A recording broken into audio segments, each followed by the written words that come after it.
திறமை பள்ளி ஆசிரியர்களும் மாணவர்களும் இணைந்து வழங்கும் ஒரு குறு நாடகம் 4ஆம் சாஸ்திரி. இந்த நாடகத்தில் வர சில விஷயங்கள் கற்பனையே. கிழக்கு தேசத்து வானவியல் அறிஞர்கள் பெத்லஹேமில் பிறந்த குழந்தை இயேசுவுக்கு பொன், தூபவர்க்கம், வெள்ளை கோலம் என்று விலையுயர்ந்த பொருட்களை காணிக்கையாக படைத்து பணிந்து கொண்டனர். அரசனும் வானவியல் வல்லுநருமான ஜாஸ்பர் தனது சொத்துக்களை எல்லாம் விற்று நீலவண்ண கல்லையும் ரத்தின கல்லையும் வெண் முட்டையும் வாங்கி கொண்டு குழந்தை இயேசுவை தரிசிப்பதற்காக தனது பயணத்தை தொடங்கினார். அவர் குழந்தை இயேசுவை தரிசித்தாரா? அவர் வாங்கி வந்த பொருட்களை காணிக்கையாக படைத்தாரா? இதோ 4ஆம் சாஸ்திரி உங்கள் முன்னால்.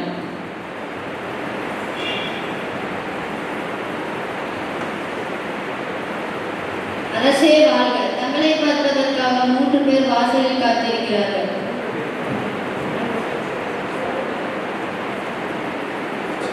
மூன்று பேரா? வர சொன்னவர்கள். அரசர் உங்களை அழைக்கிறார்.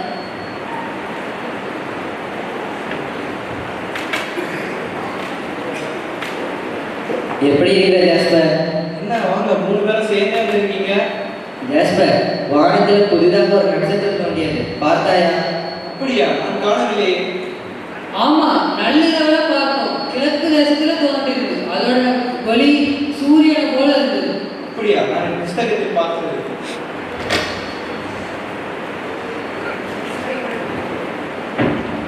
நண்பர்களே, இந்த ஒரு புஸ்தகத்துல என்ன இருக்குன்னா, இப்படி ஒரு நட்சத்திரம் தோன்றுச்சுன்னா அந்த பூமியில புதிய ஒரு அரசகுமாரன் தோன்றியிருக்கான்னு சொல்லியிருக்காங்க. அவங்க நம்ம பெத்லகேம்ல பிறந்திருப்பாங்களாம்.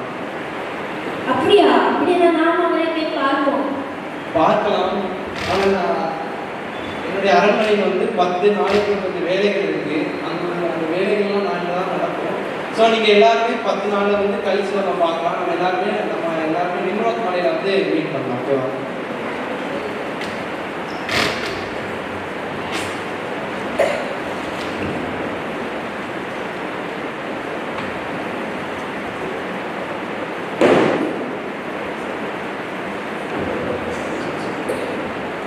ஜாஸ்பர் பிரயாணப்பட்டு செல்கிறான். பிரயாணத்தில் வழிபோக்கன் ஒருவன் சாலையோரம் கிடக்கின்றான். அவ்வழியாக வந்த ஜாஸ்பரிடம் உதவி கேட்கிறான்.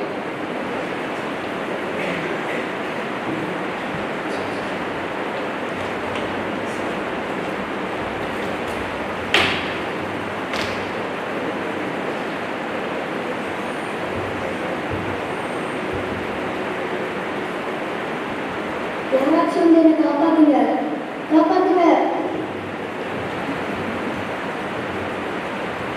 ஐயோ, யார் இது? கீழே விழுந்து கிடக்கிற மாதிரி இருக்கு. ஐயோ, ரொம்ப அடிபட்டு உடம்பெல்லாம். அச்சோ, காப்பாத்துமா? உங்க எஸ்ஐஎம் தேவாலயத்தில் என்னோட மெசேஜ்க்காக எல்லாரும் வெயிட் பண்ணிட்டு இருப்பாங்க. இப்போ போய் நான் இந்த ஆளை காப்பாத்தினா என்னோட மக்களுக்கு மெசேஜ் நான் எப்படி கொடுப்பேன்? எனக்கு இப்போ இதெல்லாம் சரிப்பட்டு வராது. பேசாம நம்ம எஸ்கேப் ஆகிறது தான் நல்லது.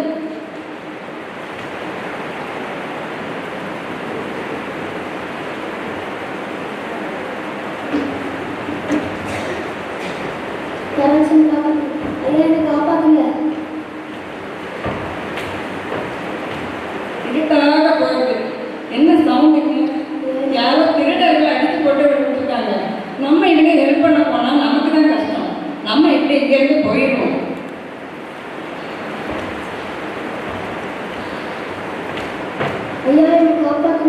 காப்பாத்துங்க. ஐயோ, யார் இது அடிபட்டு இருக்கிறாங்களே? ஏன் என்னாச்சியா? ஐயா, நான் ஒரு யூதன். நான் எஸ்ஐஎம் வியாபாரம் செய்யறதுக்காக வந்தேன். இந்த கொள்ளையர்கள் அடிச்சு என்னோட பொருட்கள் எல்லாம் கொண்டு போயிட்டாங்க. ப்ளீஸ் என்னை காப்பாத்துங்க. காயப்பட்டவங்க அப்படி விட்டு போக முடியாது. சரி வாங்க.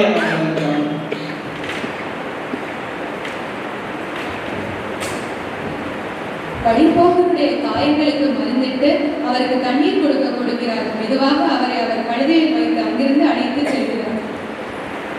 சாஸ்திரிகள் ஜாஸ்பருக்காக காத்திருக்கிறார்கள்.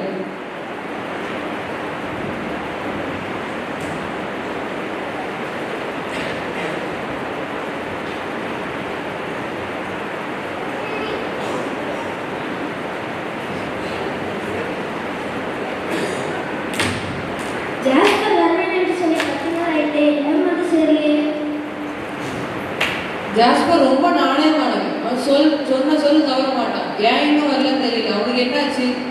வழியில் ஏதோ துன்பம் வந்திருக்குமோ? நண்பர்களே, நாம் ஒன்று செய்யலாம். ஒரு முடிவுக்கு வருவோம். நாளை காலை வரை பார்ப்போம். ஜாஸ்டர் வரவில்லை என்றால் நாம் நமது பயணத்தை தொடரலாம். அடுத்த நாள் காலை சாஸ்திரிகள் 3 பேரும் சென்ற பின் ஜாஸ்பர் தனியாக வருகிறார். ஐயோ, ரொம்ப ரொம்ப ரொம்ப நேரம் ஆயிடுச்சு. நண்பர்கள்லாம் போயிடும். ஐயோ, நண்பர்கள் யாருமே காணலையே.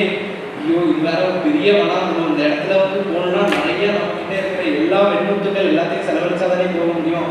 சரி போவோம், நம்ம எப்படியாவது அரசகுமாரனை பார்த்தே ஆகும். ஏரோதின் அரண்மனை. ஏரோது சிங்காசனத்தில் வீற்றிருக்கிறார். ஒரு புறம் பிரதான ஆசாரியர் அமர்ந்திருக்கிறார், மறுபுறம் வேத பாரகர் அமர்ந்திருக்கிறார்.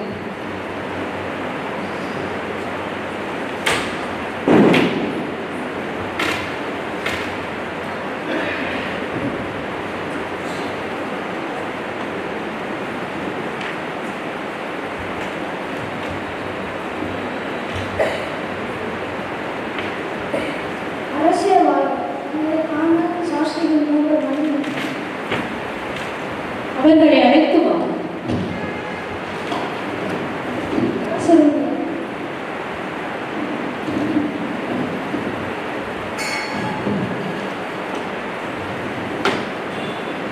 அரசே வாழ்க.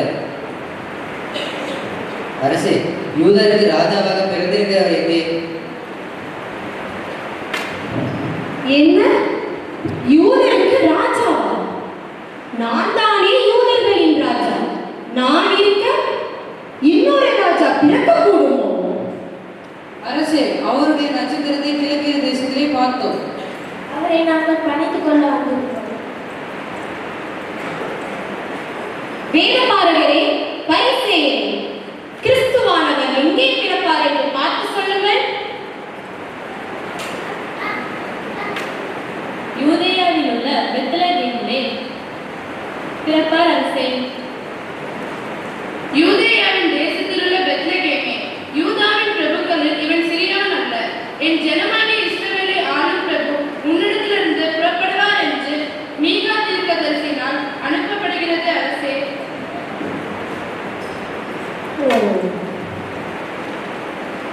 அப்படியா?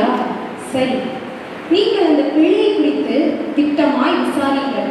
நீங்கள் அந்த பிள்ளையை கண்ட பின்பு நானும் அந்த குழந்தையை பணிந்து கொள்ள என்னிடம் வந்து சொல்லுங்கள்.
பெத்லகேம் வந்து சேர்கிறார்.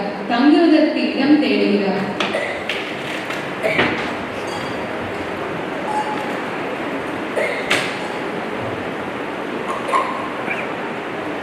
அம்மா,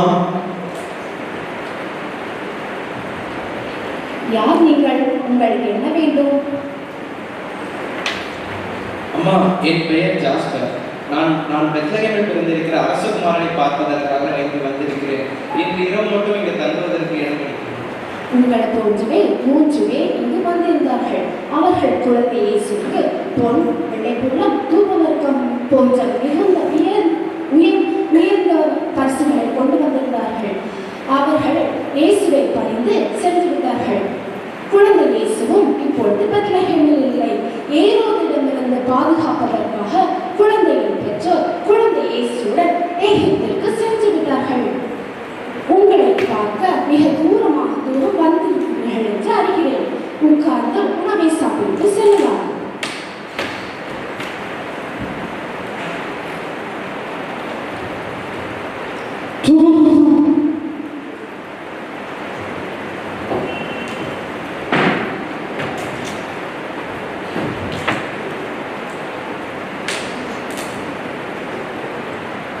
இது அரசரின் கட்டளை.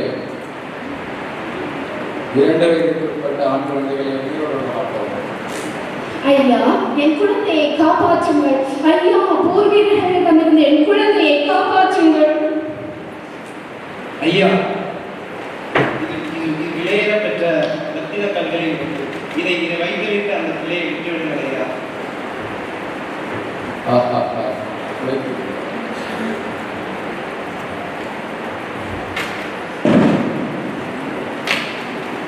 அம்மா, நான் பசியோடு வந்த எனக்கு உணவளித்தீர்கள். நான் தங்குவதற்கு வீடு இல்லாத போது எனக்கு நீங்கள் உறைவிடம் கொடுத்தீர்கள். தேவன் உன்னை உங்கள் குடும்பத்தை ஆசீர்வதிப்பார். மிக்க நன்றி ஐயா.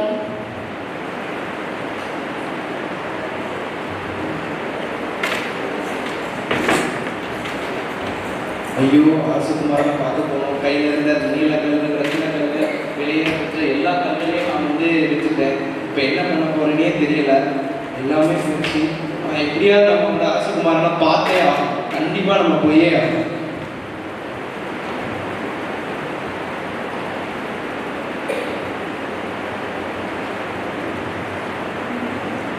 ஜாஸ்பர் தன் பயணத்தை தொடர்ந்தார்.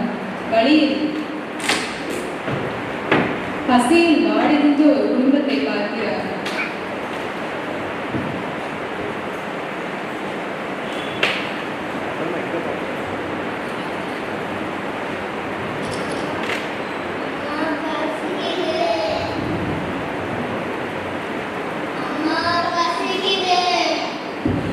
நன்மை செல்வங்களே, அம்மா பசிக்குதுன்னு சொல்லாம ஆண்டவரே பசிக்குதுன்னு சொல்லுங்க. ஆகாயத்து பறவைகளை போஷிக்கிற நம்ம இயேசுப்பா நமக்கு உணவு தந்து நம்மை ஆசீர்வதிப்பார். ஆண்டவரே பசிக்குதுன்னு சொல்லுங்க. ஆண்டவர் தான் நமக்கு உணவு தருவார். என்னாச்சுமா? பிள்ளைங்கள்லாம் சேர்ந்து ஆண்டவரே பசிக்குதுன்னு சொல்லிட்டு இருக்காங்க. ஐயா, எங்க குழந்தைகளும் நானும் சாப்பிட்டு 3 நாட்கள் ஆகிவிட்டது ஐயா. எங்க கடன் வாங்கவும் எங்களுக்கு வழி இல்லை, பிச்சை எடுக்கவும் மனம் இல்லை, எங்க கையிலையும் பணம் இல்லை. எங்களுக்கு இருந்தது எல்லாமே நாங்க இழந்துட்டு நிற்கிறோம் ஐயா. 2 நாட்களா பிள்ளைங்க வெறும் தண்ணியை குடிச்சு மட்டும் உயிர் வாழ்ந்துட்டு இருக்காங்க ஐயா. நான் எல்லாம் ஒரு தாயா நினைக்கும் போது எனக்கு அழுகையா வருது ஐயா. இந்த கொடுமையை நான் பார்க்கறதுக்கு நான் பேசாம இருந்து விடலாம் ஐயா. அம்மா, கவலைப்படாதேம்மா. இதை வைத்துக் கொள்ளும்மா. இது வந்து விலையேற பெற்ற ஒரு ரத்தினங்கள்ல ஒன்று. இதை வைத்து உன்னோட பிள்ளைகள் எல்லாரோட பசி மாற்றிக்கணும். ரொம்ப நன்றி ஐயா, ரொம்ப நன்றி.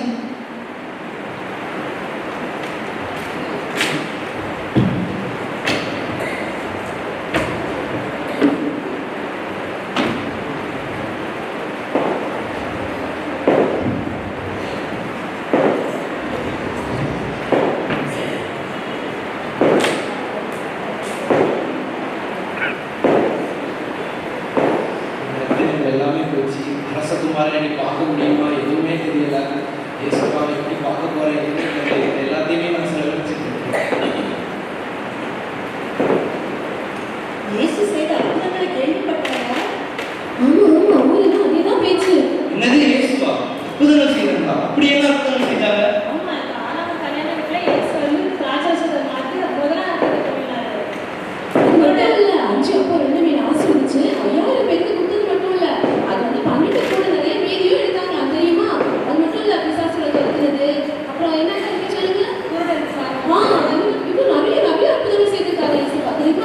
அப்படியா?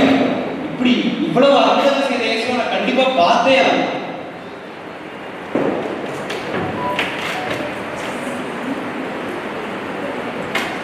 என்ன செய்ய முடியல? ஏன் முடியல? நான் மறைக்க போறேன். என்ன செய்ய போறேன்? ஏசப்பாவை சிலுவையில் அறைய போறாங்க. என்னது, இயேசுவை சிலுவையில் அறைய போறாங்களா? இவ்வளவு அற்புதங்கள் செய்த இயேசுவையா? நோயாளிகளை குணமாக்கின இயேசுவையா? நாளைக்கு கொண்டு மறைக்க போலாம்.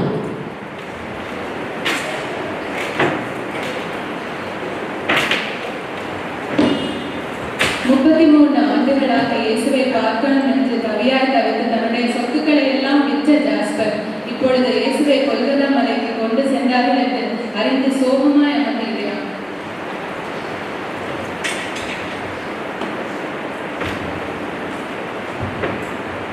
ஐயோ, இயேசுவை சிலுவையில் அடிச்சுட்டாங்களே. அவங்கள நான் வந்து இவ்வளோ என்கிட்ட வந்து இவ்வளோ விலை முடியாத நிறைய ஒரு ரத்தினங்கள், நீலக்கல்கள் எல்லாம் இருக்குமே. இயேசுவை பார்க்க முடியாத ஒரு பாவி ஆகிட்டேன் நான். ஐயோ, என்ன பண்றது எதுவுமே தெரியலையே.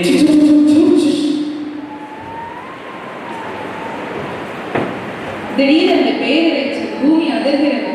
ஜாஸ்பரின் அருகாமையில் இயேசு நிற்கிறார்.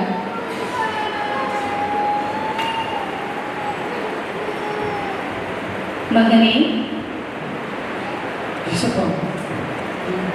ஆம் மகனே, நீ அழாதே. நீ செய்த நல்ல செயல்கள் மற்றும் பரிசு பொருட்கள் அனைத்தும் ஏற்கனவே என்னை வந்து அடைந்து விட்டன. இது எப்படி இயேசுப்பா? நான் தான் உங்களை சந்திக்கவே இல்லை இயேசுப்பா. மிகவும் சிறியவராகிய என் சகோதரருக்கு நீ உணவளித்தும் சிறைப்பட்டவர்களை விடுதலையாக்குவதும் அனைத்தும் நல்ல செயல்கள் ஆகும். இந்த அனைத்து நல்ல செயல்களும் நீ எளியோருக்கு அல்ல, எனக்கே செய்தவையாகும்.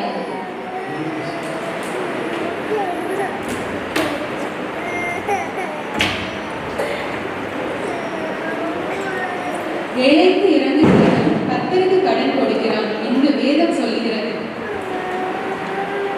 மத்தேயு 25ஆம் அதிகாரம் 45ஆம் வசனம் இப்படி கூறுகிறது. அப்பொழுது அவர் அவர்களுக்கு பிரதியுத்தரமாக, மிகவும் சிறியவராகிய